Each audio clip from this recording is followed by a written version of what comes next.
soundtrack is good. You gonna cut the music?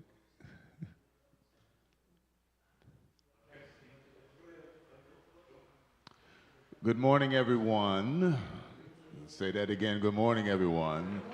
I'm not just saying good morning to those who are here. I'm also saying good morning to those who are online. Thank you for tuning in and being a part of this workshop about AI.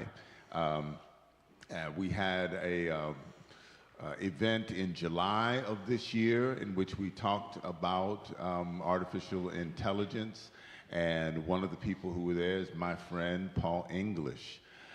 You might remember him and his presentation and the remark that he made that he'd like to come back and do a workshop around AI. Well, today is the day.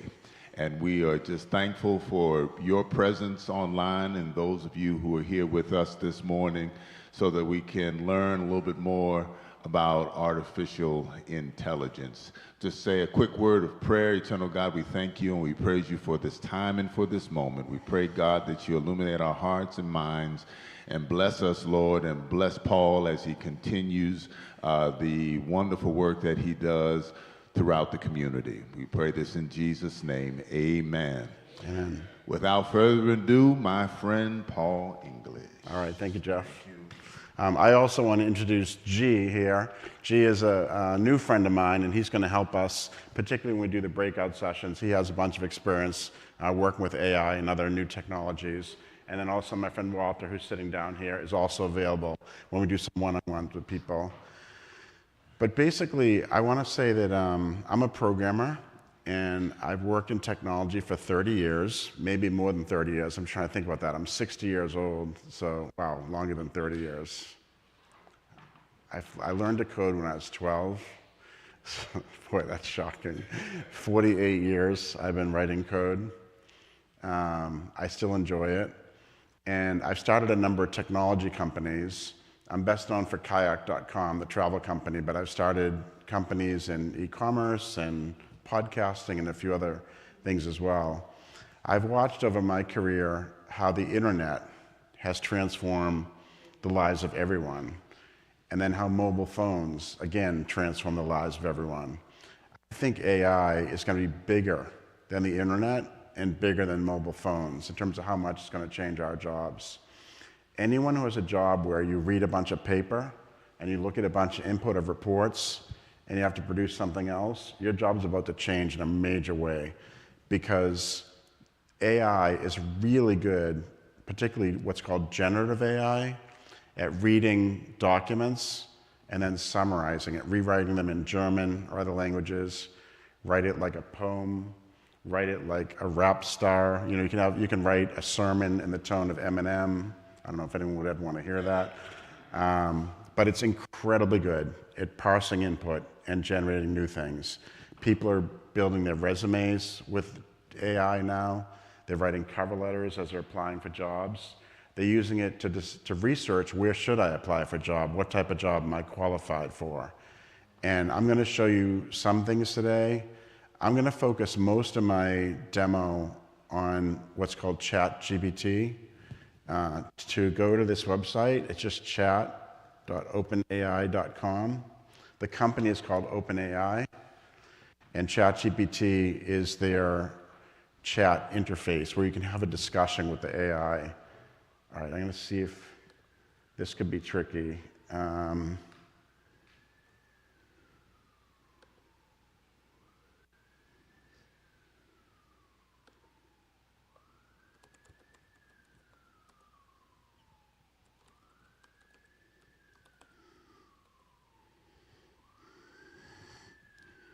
Security is stopping me.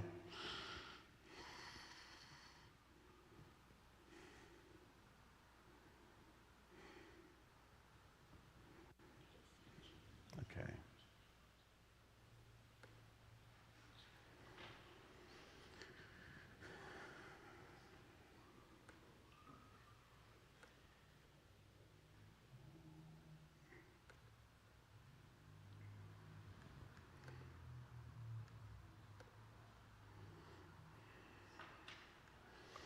So there's a free version of ChatGPT, and there's a paid version. And the paid version, I believe, is $20 a month. And with the paid version, you get higher performance, faster searches, and I think maybe more things a little bit more things you can do with it. But I will, I'm looking at the examples here, like plan a trip. If you say, I would like to go to San Francisco and stay at a hotel for about $250 a night, eat great seafood, and take other tourist activities. I also like Chinese food. Please plan a 3-day itinerary for me.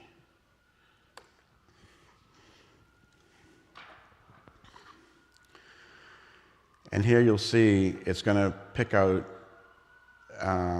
things like the San Francisco cable cars, which are really popular tourist activity, as well as pick Chinese restaurants and seafood restaurants. You can even ask it to book things for you. From travel, this app, ChatGPT, is integrated into other apps like Kayak, so it can call other apps to do things. You can ask it historical questions, like one of my favorite characters from history is Benjamin Franklin. I like him because he was an inventor, but also he went to my high school, which is a trivia fact about him. He went to high school in Boston. Let me ask, where did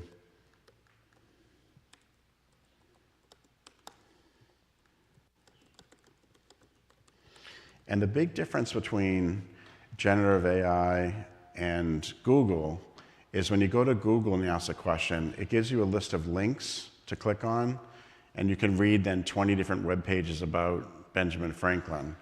When you go to AI, when you ask a question, it doesn't give you links to go do more research. It gives you the answer right away. So here it will tell, I guess he didn't go to traditional high school, but he did go to what was then called Boys Latin.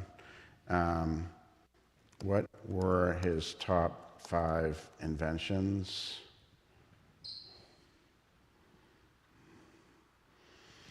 ChatGPT can speak any language, so I can say, can you tell me those in Spanish? It's fluent in pretty much every human language, I think. And I'm trying to think of some other examples. I'm sorry? Oh, yeah, okay. Great. Do you want to give some other examples of here? Yeah. I'm going to give you this microphone so that they can hear you. Oh, you have another mic? Hi, everyone. I'm Givens. I like using this technology to enhance my life and complement my life. It's supposed to make my life easier. And so one of the great ways to leverage this technology is you can literally ask it, you know, what are the existing AI tools out there that can improve my personal life? And it'll actually give you a long list of different ways you can actually improve your life. Actually, you can try it right now. If I were to type in, yeah, you can type in. What should I write? Yeah, you can type in, how can AI improve my personal day-to-day life? And what's going to happen is it'll generate a variety of different ways you can improve your personal life, professionally, personally, spiritually, physically. And so we can see here that AI is actually elevating us and improving us and making us a lot better. And once you find the topic that you're most comfortable, so I love to work out. And so I often ask AI to, you know, how can I leverage artificial intelligence to become more fit or become healthier? And it generates a bunch of different other tools, AI-based tools for me that I can learn a little bit more about and start leveraging, start using to improve my life. So one of the unique ways you can leverage AI professionally is when it comes to writing essays, writing emails, like Paul mentioned. Just a fast way to ensure that, you know, you're not wasting time. It also is great at summarizing text.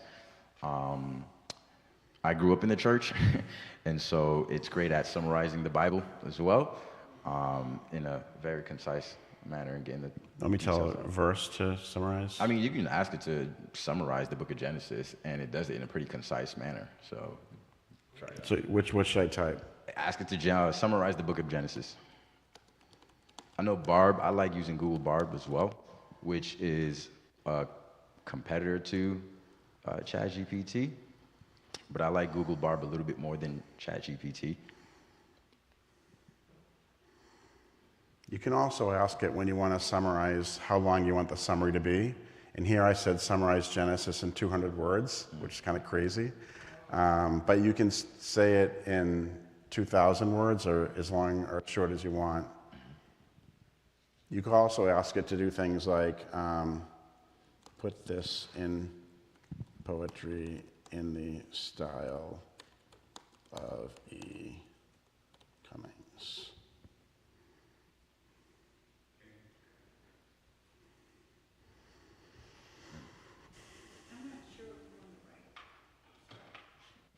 You're not sure what? Oh, it's chat.openai.com. What, do you want to help? No, I can in a second, but I just wanted to, you mentioned using it for your life. So one of the things that I found out is just starting to use it. A lot of people have not tried it, and that's probably your case, right? That, for first time. So my best advice, Paul was kind enough at one point when he was getting me excited about AI to offer to take a course, online. It was called ChatGPT 101.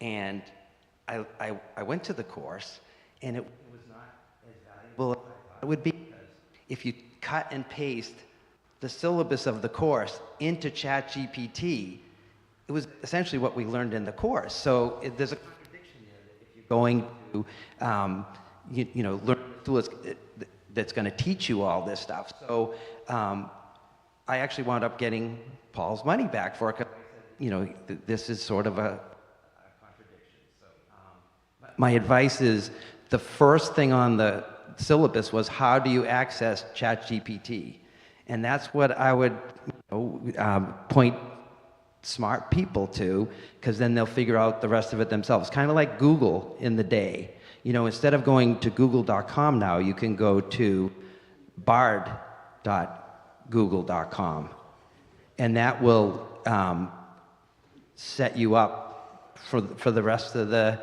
time. Then just be smart about it. A lot of people didn't know about Google a long time ago, and so instead of going to Google, just make it a habit, and once it becomes habitual, it'll take you from there. So I think if there's one thing I wanted to teach people who haven't used it yet is to just start, and that's what you made me think of when you just said, okay, how is it going to help me? Everything it's going to take you from there anyway.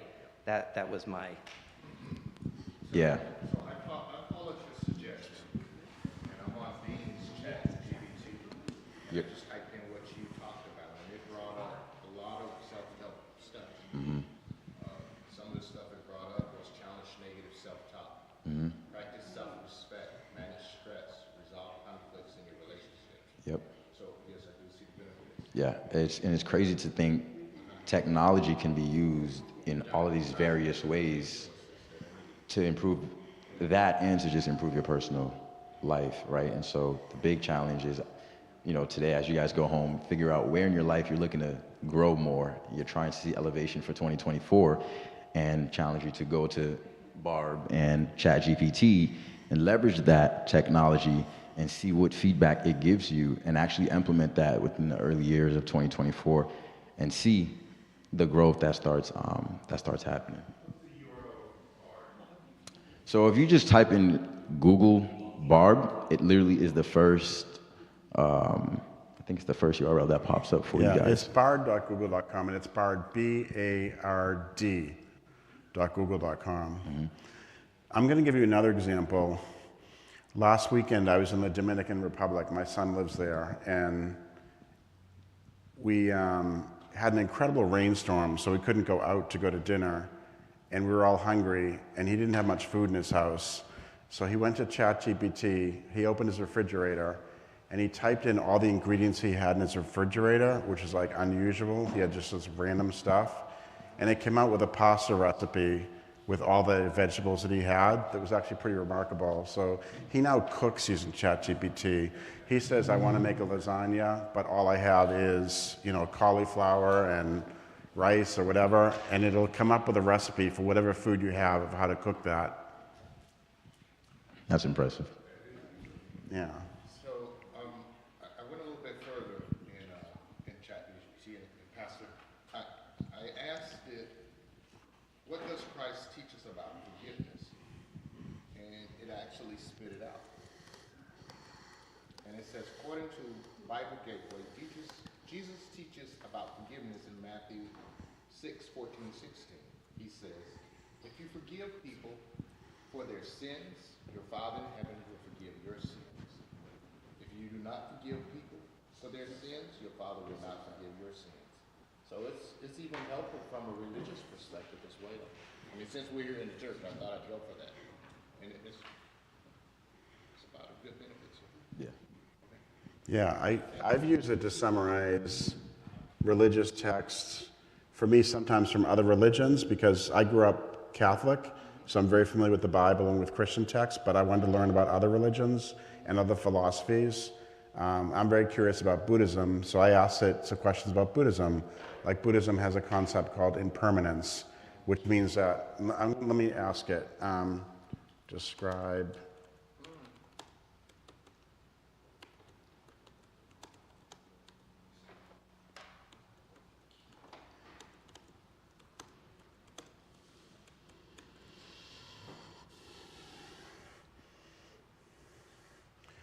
So impermanence is just the study that all of us are on this earth temporarily, and we need to make the best of our time here. And it's a little bit about suffering and how to alleviate suffering. But this is something that I studied with ChatGPT to teach me a little bit more about Buddhism. Do you have another example?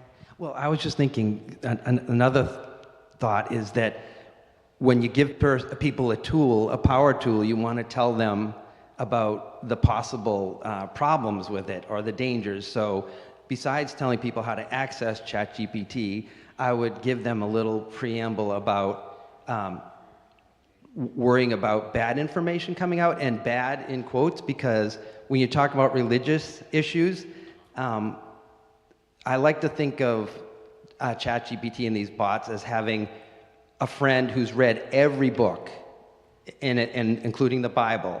And they're going to be able to tell you about those, but there's going to be kind of a if you had a friend who read every book that was conservative and another person who had read every book and they were liberal, they would come up with different interpretations. So one of the very interesting things about this is, what kind of biases are going to be in these algorithms.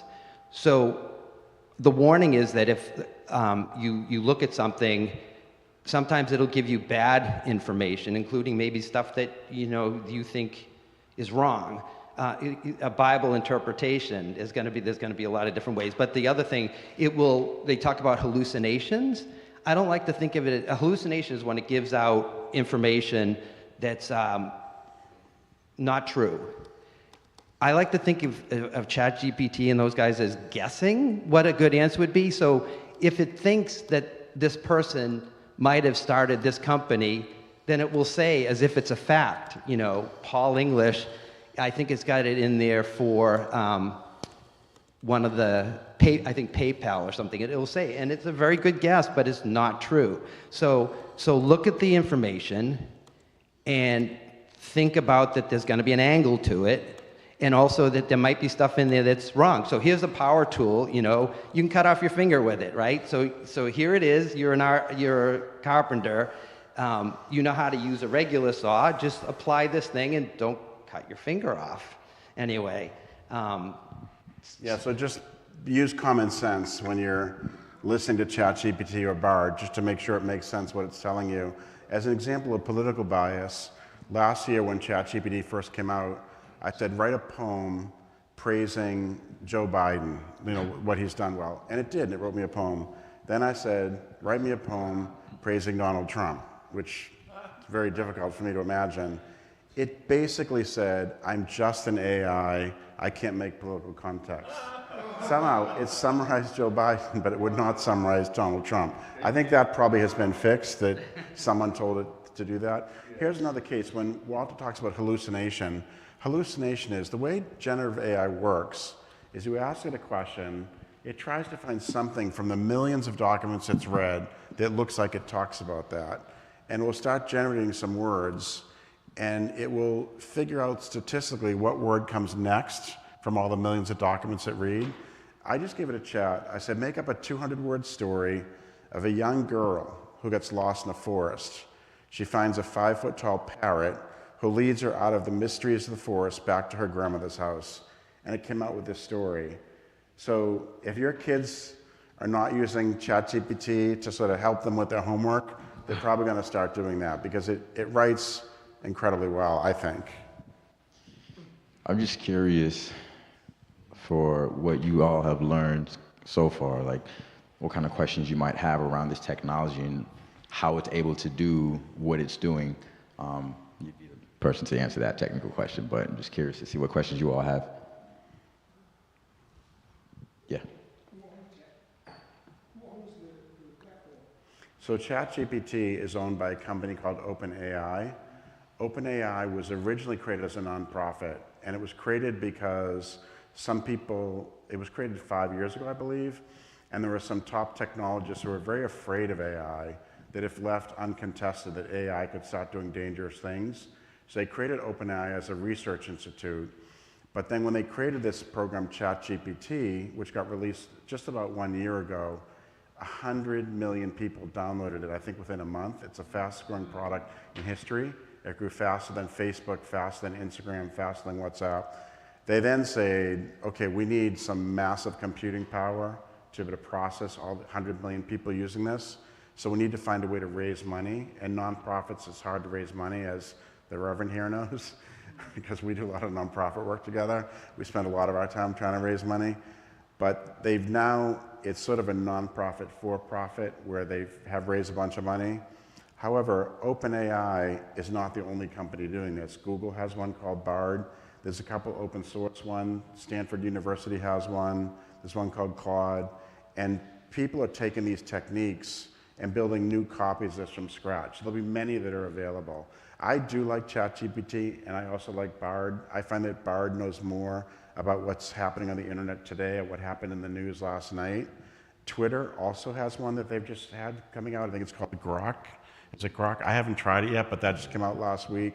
And that's trained by all the tweets. So if you want to ask, I just heard a helicopter overhead. What is that? It will read every tweet that's ever been written near you about a helicopter and tell you who was driving that helicopter. That's pretty cool. I'll give you some other examples. It can also produce images, ChatGPT. So I can basically say, show me a photo of that 5-foot-tall parrot walking hand in hand with the young black girl out of the forest.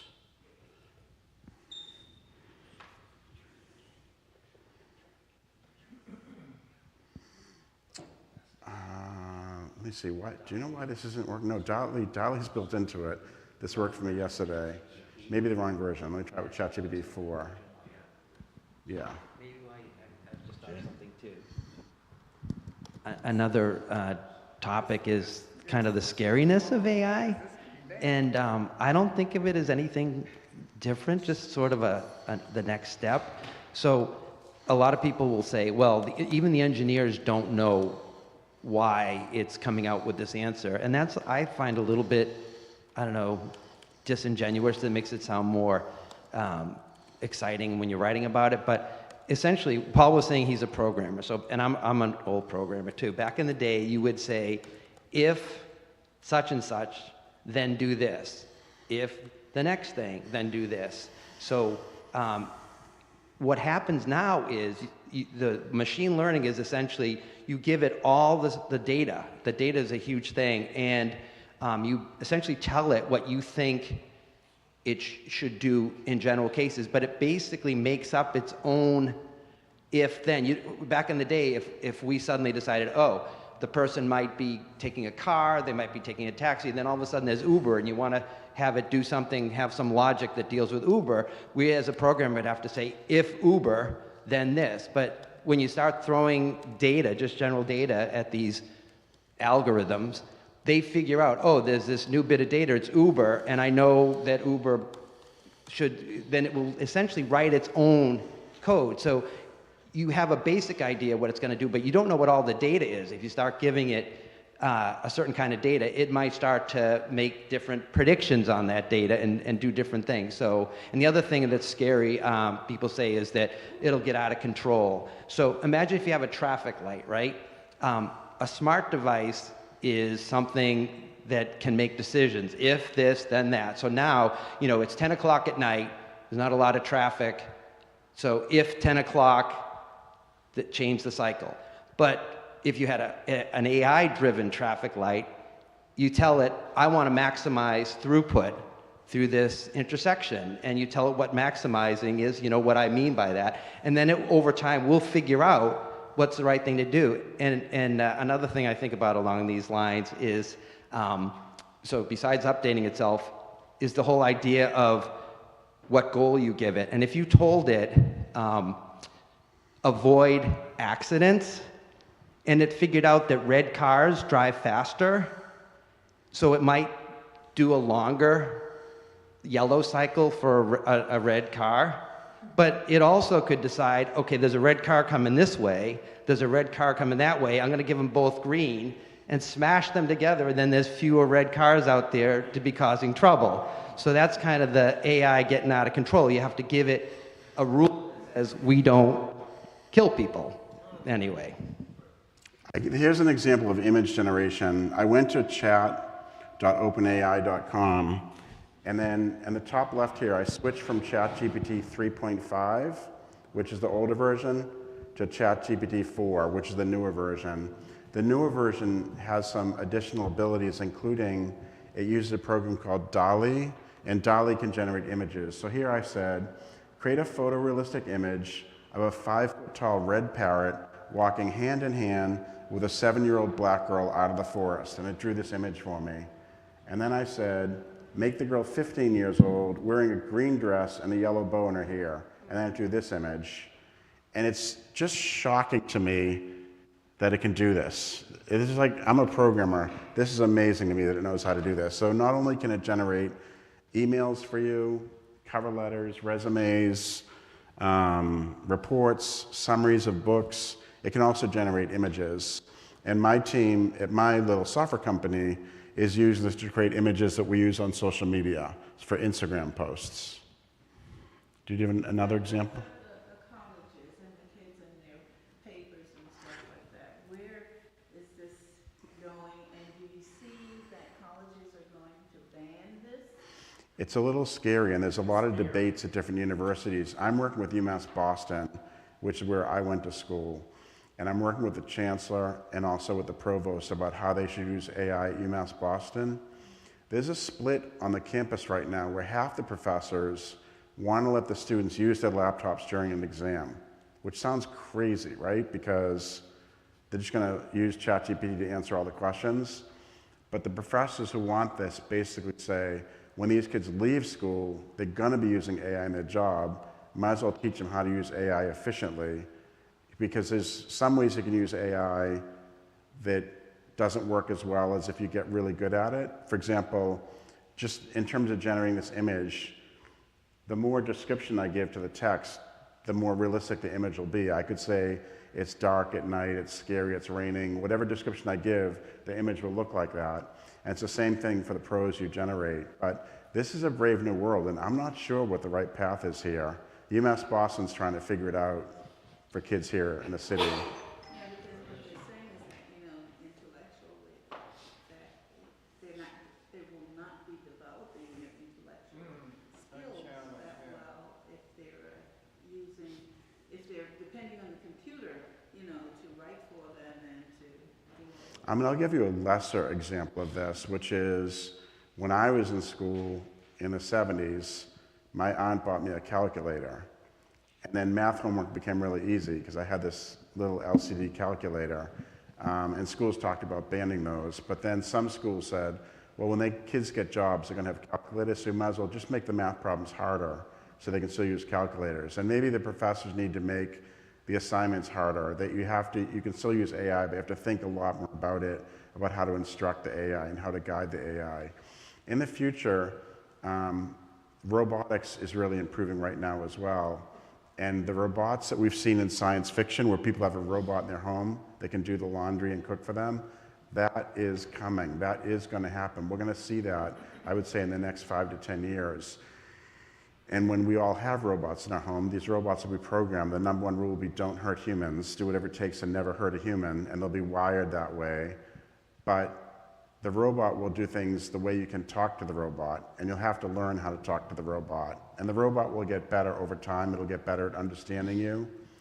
But a lot of the future of technology, rather than using your phone and typing a lot of stuff in or drawing pictures, you can just talk to it, and it will understand you and then produce whatever work you're looking to create. It's a brave new world, and it's both exciting and scary, and we're trying to figure out these things out right now. So are they looking at allowing the students to use it or teaching the course itself? I think what some of the professors are doing is saying, for some of the exams, there's no laptops open, and for some of the other ones, we do allow laptops open, and we want to see how far you can push AI. So it'll be a mixture. So who inputs the information into programming these schools? So ChatGPT was trained by, I think they said, do you remember what the number is? It's something like, it's an astonishing number, something like 4 trillion documents. It basically found every document on the internet. The bad thing about that, like it was trained by Reddit. I don't know if any of you ever used the website Reddit. It's an online community. It's Reddit, reddit.com. You can read topics about anything. The problem is a lot of the content on Reddit is nonsense. It's just some random person posting something. If ChatGPT is trained by Reddit, that means ChatGPT sometimes also makes up nonsense. Because all it can do is invent pictures and invent prose based on what it read. So if it reads some garbage, it can produce some garbage too. So we're trying to figure this out right now in the field about how to make sure it knows what information is legitimate. It's a non-trivial problem, but there's a lot of people working on it. And to the point of college students, where's the fine line for plagiarizing? So my dad was a teacher, and he was one of the teachers back in the day that let us use the calculators. They taught us how to use a slide rule. One of my regrets is that I didn't get the 5-foot slide rule that he used to use. I don't know where that thing went in the front of the class to show us, but he figured, well, this is the next evolution of the tool. So as Paul said, he would give us problems. The thing was to know where to put the numbers and then to look at the number that came out, and if it says, 5,000 miles and you're talking about distance to the moon, it's wrong. So you still have to use the tools to think. And I think one of the things that's going to happen is we have to rethink how we teach people things. And maybe you can't just do a multiple choice test anymore. Maybe you have to meet with every one of your students once a month and ask them to describe what they put in the paper, so see that they understand it. There's and a lot of these things I think are probably advantageous in the long run, that like the whole idea that there's fake news, it means that you have to now think about your sources and you have to go through and use your brain. And I think that's what you have to teach people. Look at the output. Maybe part of the class is they write the paper and then other people find out what's in the paper that's inaccurate. So you start to, you get Jeff. Yeah, but I'm thinking about the plagiarism question, right? I'm thinking about the plagiarism question. Somebody writing something online and then it ends up in somebody else's paper and they're saying that it came from them, but it actually came from me when I wrote it online. How do you guard against, or how does ChatGPT or Bard guard against plagiarism? Anybody can answer. Yeah. I think you want, but real quick, I think you just have to, a lot of people are not citing it. Like those images were generated from other people's ideas. You know, someone might look, and that's controversial, but if you said, I used, you know, DALL-E to generate this, or this, you know, you don't submit it. It doesn't have to be this whole thing of a professor trying to figure out. You put right on the paper, I used ChatGPT. You know, Sports Illustrated just got in trouble for an article that was generated. I had a relative whose obituary was generated, and they didn't say that it was generated, but if you say it, I think it really, you know, change. So that's, you have to rethink crediting people, and now crediting machines too. There are. Yeah. Yeah. There are tools that people are developing where you can take a student's homework and put it into this tool and say, did the student use AI to write this? The problem is the AI is getting so good that it's getting better than those tools. So it's kind of an arms race about who's going to win, the AI detectors or the AI cheaters. And I'm not quite sure how that's going to resolve. I was just going to bring up the AI detectors. I know sometimes with like writing grant proposals, if you're a business, they're beginning to detect those out, like if you used AI to write your whole proposal.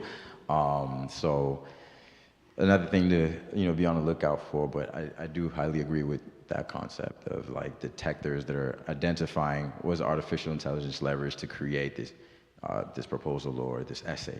So But where would you draw the line there? I mean, if you're writing a proposal. yeah, that's actually a very good question because Because, I mean, if it's the same thing that you're looking for, then who's to say that? So back in the day when a device got smart, everyone, like, I would ask, wow, that's a smart device, it's got a chip in it.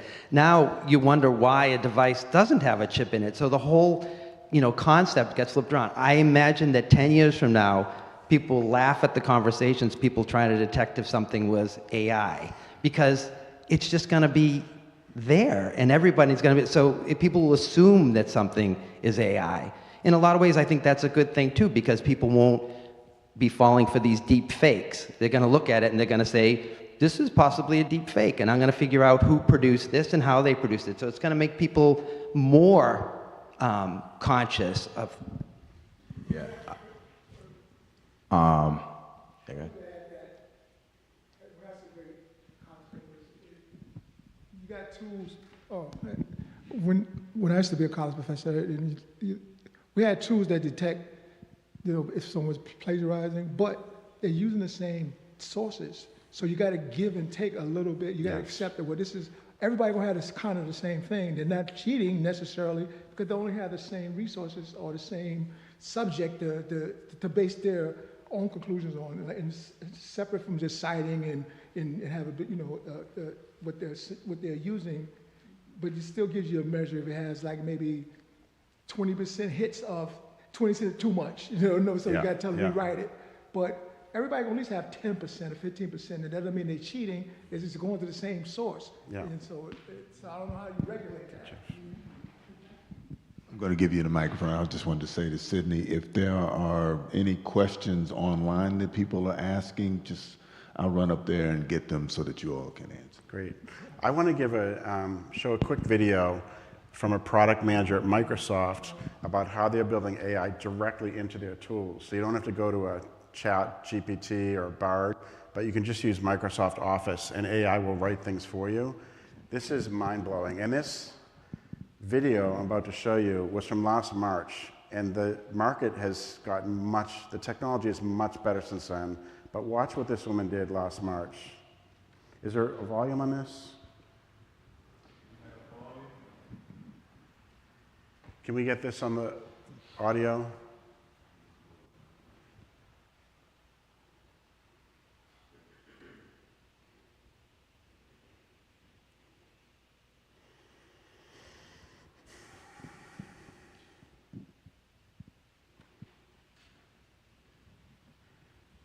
We can send out the links of anything we're using today to Jeff, so Jeff can send it to all of you afterwards.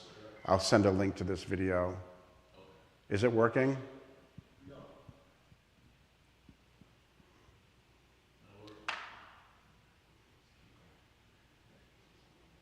All right, why don't you, well, we'll see if we can get this fixed.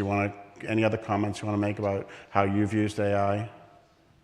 I use AI a lot with just trying to build out my tech startup, right? So a lot of the market research, a lot of questions that I don't have, I just go directly to it and quickly get those answers.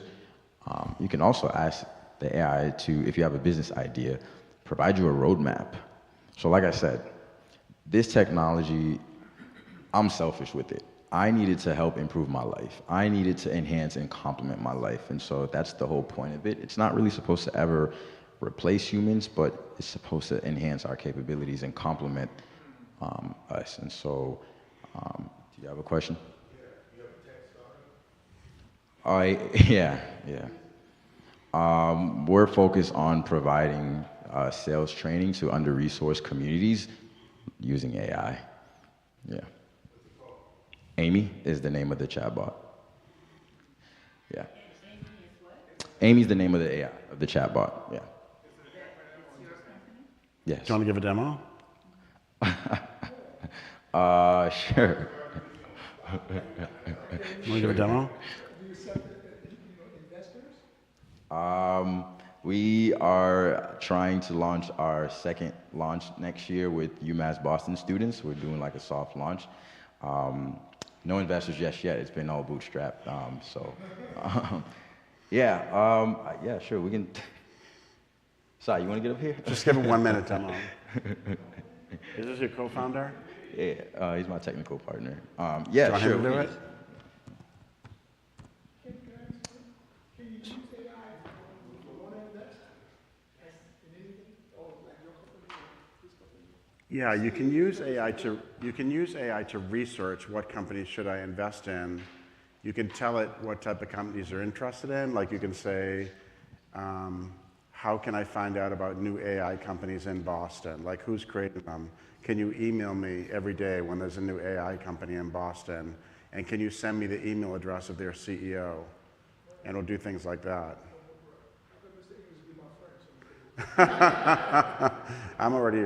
If you're a friend of Jeff, you're a friend of mine. Now, will it teach you how to code? It will. It's actually shocking. I'll give an example. So my last company was kayak.com, the travel company.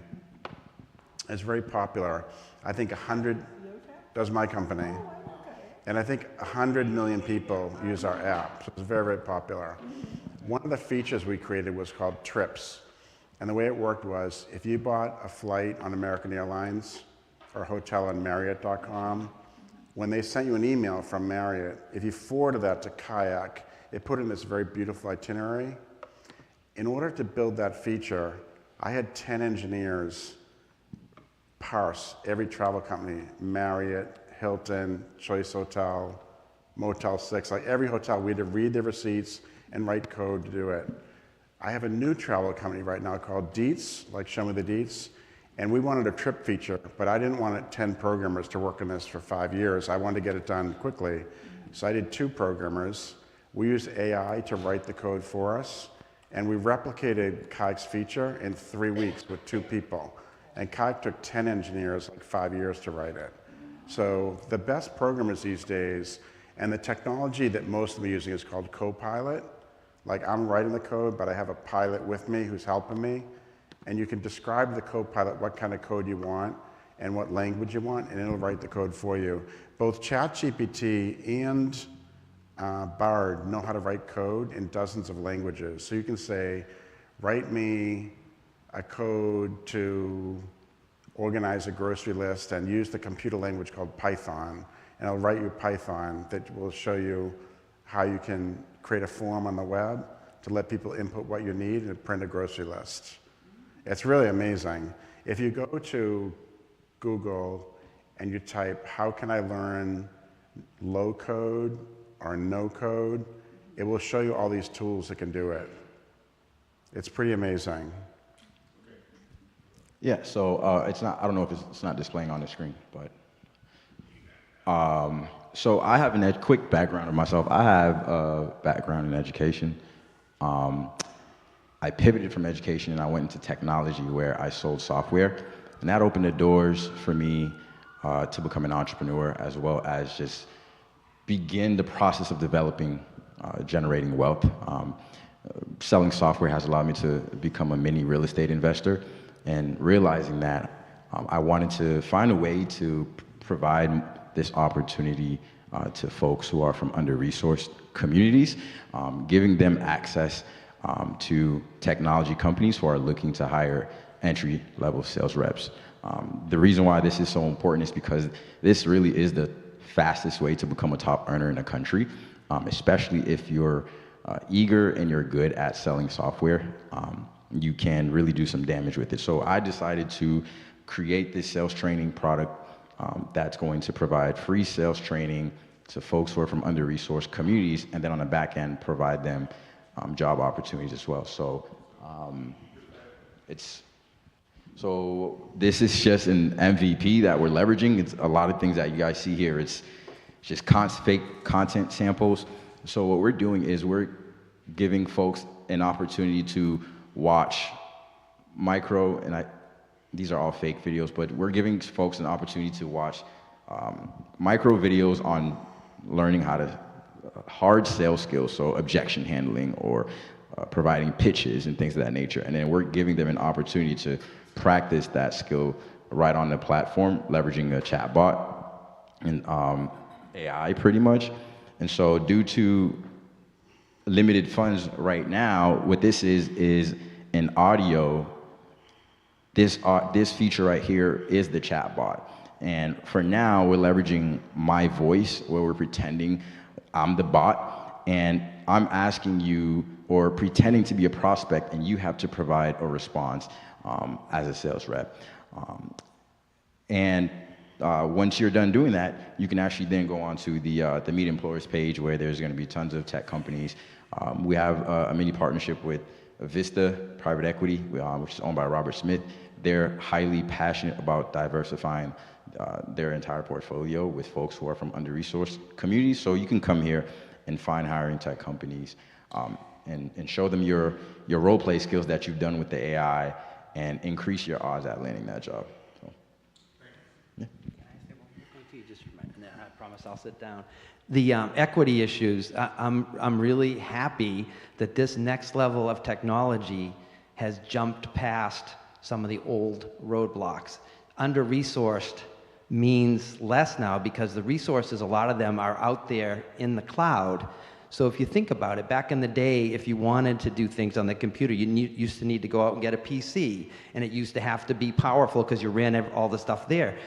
All this stuff that's going on when you talk to ChatGPT is going out on the cloud. So essentially, it's giving this power to people. All you need is a phone, and you essentially have access to all this incredible technology. So I recommend that people, once they have an internet connection, get a nice monitor, because some of this stuff that Paul was showing, that's the only thing. You don't have to worry so much about speed of the computer or the amount of memory and all that. So it's definitely, and the classes too. This class that I was going to take, ChatGPT, was expensive, and people used to have to lay out a lot of money or go on a sales training class. But now you talk to ChatGPT, and I think the people who are charging all these monies for classes have got to be worried about that aspect going away. But the people who need this information are going to be thrilled.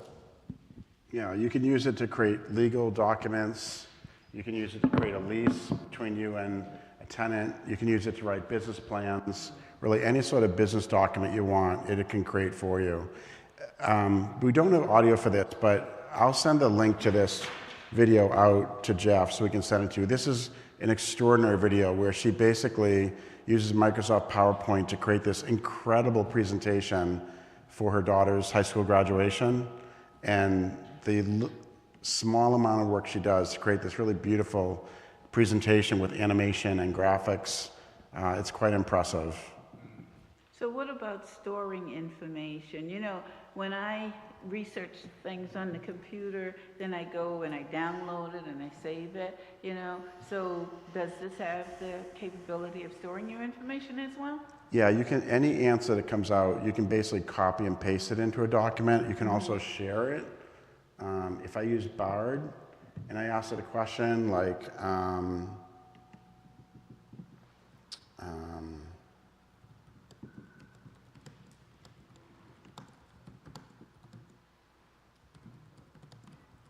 What about photographs?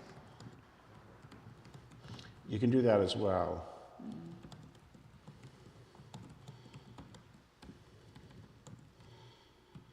So here I'm asking it for some hotels in Boston. So I put this into a table for me. I can export this into Google Spreadsheets. And it'll create a spreadsheet for you that saves it. It's in the cloud, but it's saved in your account, so you can access it later. I can open this in Google Spreadsheets. So when I log into my account, then all of my saved document will be visible? They'll all be there. Yeah? Yeah, so bard.google.com uses Google Documents, so Google Docs, Google Spreadsheet, Google Presentation. ChatGPT, I think, can integrate with Microsoft Office if you use Microsoft Word or Excel or PowerPoint. What about Grammarly? Does that interfere with, if you I have think that? Grammarly's in trouble because I think ChatGPT can do at least as good a job as Grammarly. Oh, so when- if I write something and I upload it into ChatGPT, It can edit it. it will edit it? Yeah, you can also say things like, you can write a paper, upload it to ChatGPT and say, please rewrite this for a 6th grade reader. And it'll use simpler language. Please rewrite this for a PhD student. It'll use more exact language.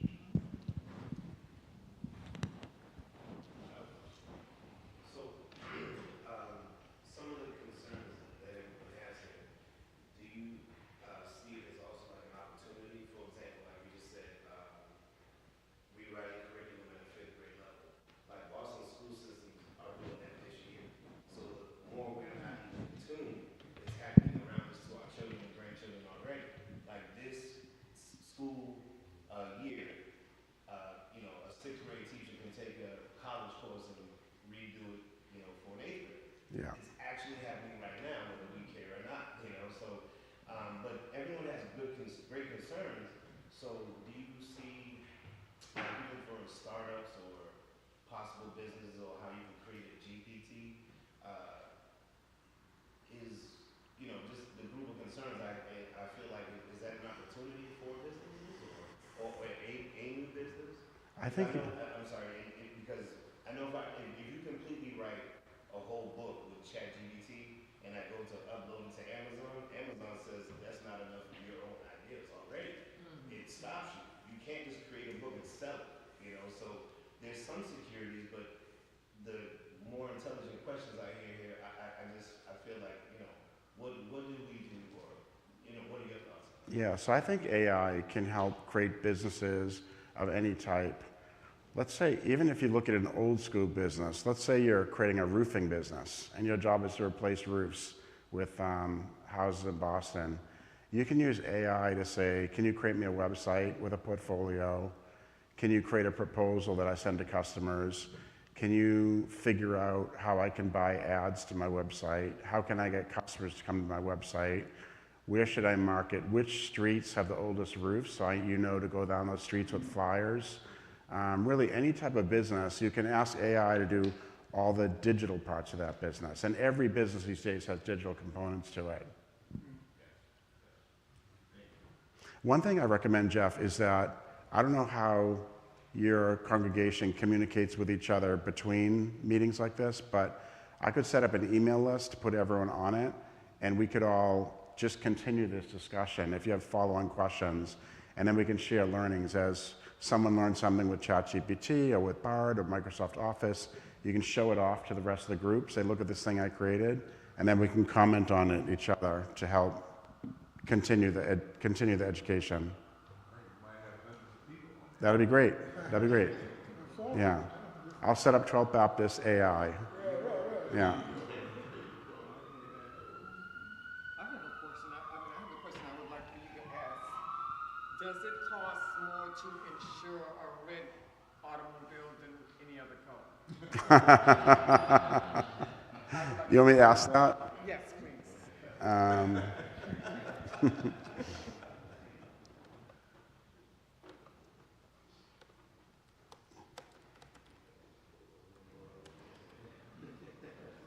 Okay, hold on. So I can say, I am creating a car, hold on, car insurance company. I have heard that red cars, well, I've heard that some color cars get in more accidents than other colors. You know how hard it is to type when people are watching you? Should I charge different rates based on car color?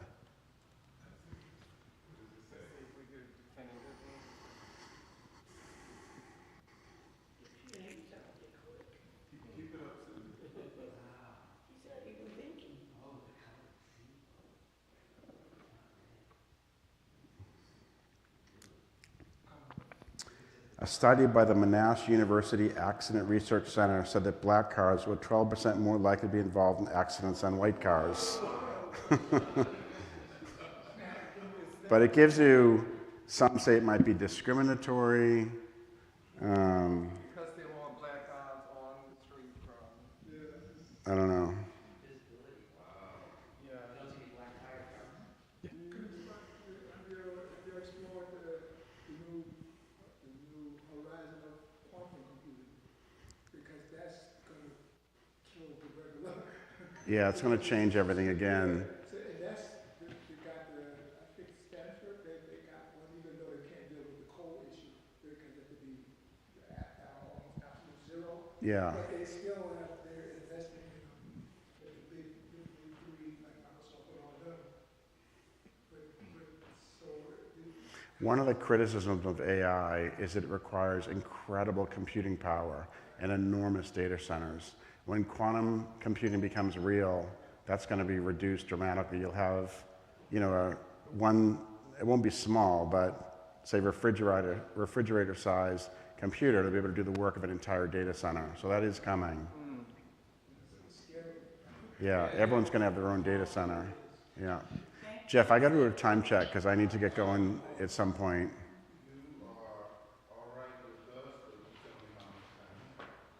Like 10 more minutes. What's the mean age of the resident in Roxbury? What's the what? Age. In Roxbury? Yes, Okay. of the resident. I'll do better than that. Watch this. Can you draw me a graph showing Paul, as you're working on that, how many? do you think AI is going to become the new .com soon? Or if you guys have the answer to that? What do you guys think about that? Will AI be the new .com? Will AI be what? Will AI be the new .com? Oh, .ai? .ai. Yeah, I own a lot of .ai domain names. I'm an investor because I think it'll be important. But here we drew, I said, draw me a graph showing how many residents in Roxbury by age. And here it shows you. So it looks like the biggest is 30 to 34, but it's really, let me look at the rest of the graph. Hold on, maybe it says below.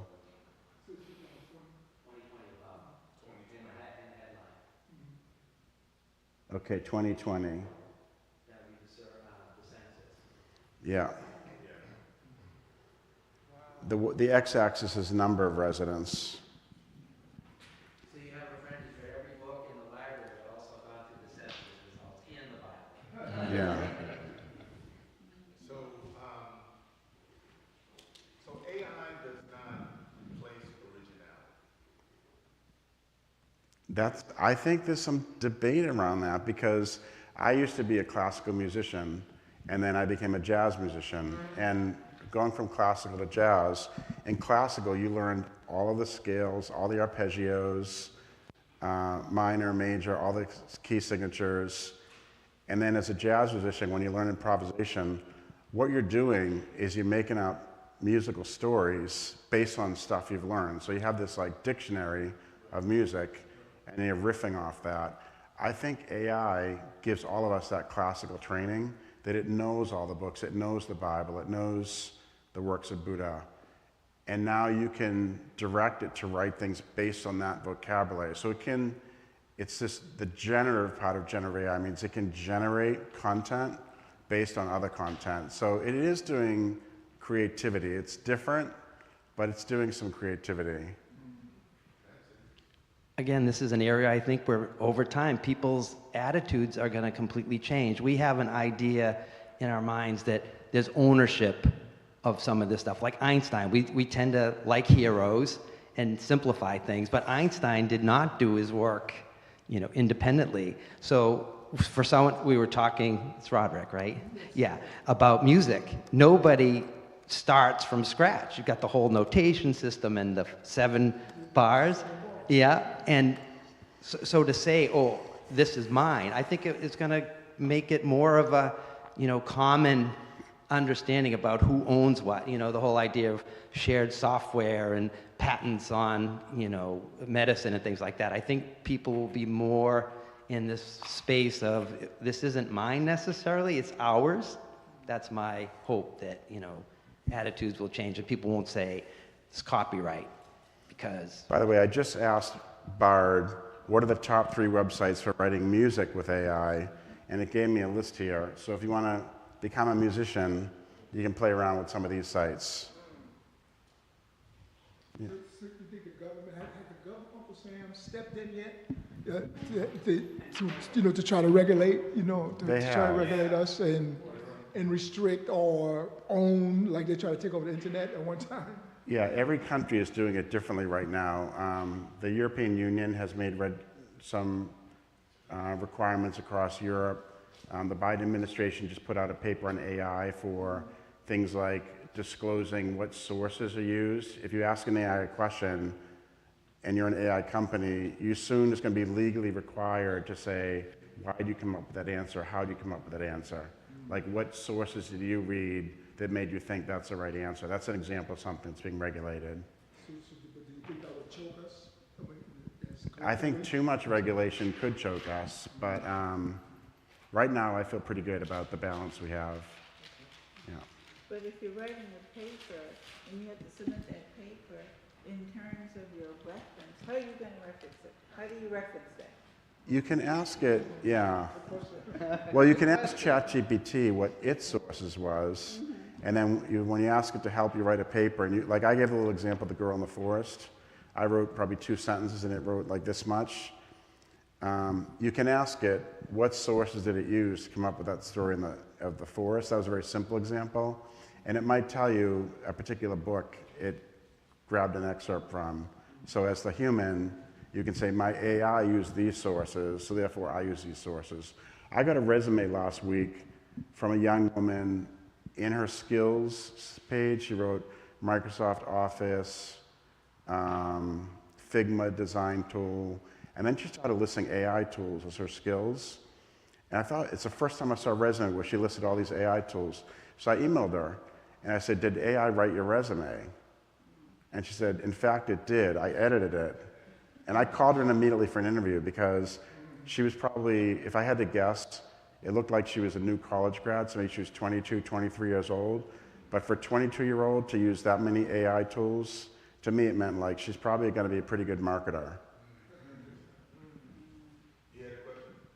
No, I was just going to say, just using the product, the tech ethically, it's, these companies are also encouraging people to do so. I know Barb, like, when you first agreed to Barb's terms, they're like, use this ethically. And so we also got to make sure that we're using it for the right reasons and not for the wrong reasons. Yeah. You want to make sure you're not sabotaging your self-growth, because it will just come back and bite you. So, yeah. Any other questions? Last question. I was hearing a debate about, using AI and all the different, tools out there. You use less than your mind, almost like a calculator analogy. Yeah, I've been using it almost every day since August. And I think because of prompt engineering, I'm actually becoming smarter because I ask better questions. I think so too. There's no ceiling for anything I can now do. And I strongly feel this way about it. I'm asking questions in different scenarios without ChatGPT, and I'm asking better questions and dealing with the situation. But I don't hear the masses when I go online and they're debating about it. I wanted to hear you guys' thoughts about when you think about robots, I mean, ChatGPT already is a robot in some way. It's technology doing work for us. But when this translates into real physical robots in our homes, in our workplaces, part of your effectiveness, let's say there's a robot in your workplace, let's say in the warehouse, part of your effectiveness as a warehouse manager is how good are you at telling those robots what to do? And I think prompt engineering, the phrase you used a moment ago, is all about how good am I at asking questions. You also can ask the AI, when you have a discussion with it, you can say, how could have I phrased that first question better? And it'll give you some examples.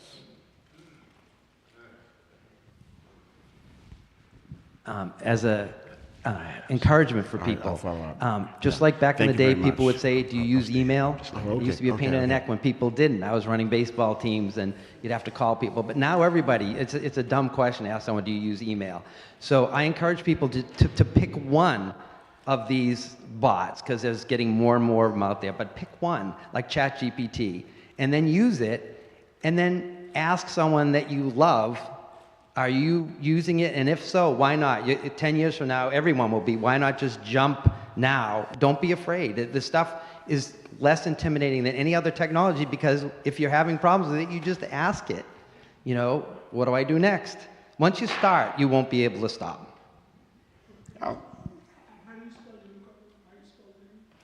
My new company is called Boston Venture Studio. The website is bvs.net. And you'll see we're creating companies. We have 3 companies right now. All right, well, I will set up an email list. Hopefully you'll all join it. I'll send it to Jeff, and Jeff will forward it to you guys so you can join the email list. And I'm happy to continue the conversation over the coming days and weeks. Come on, give him a hand. Thank you.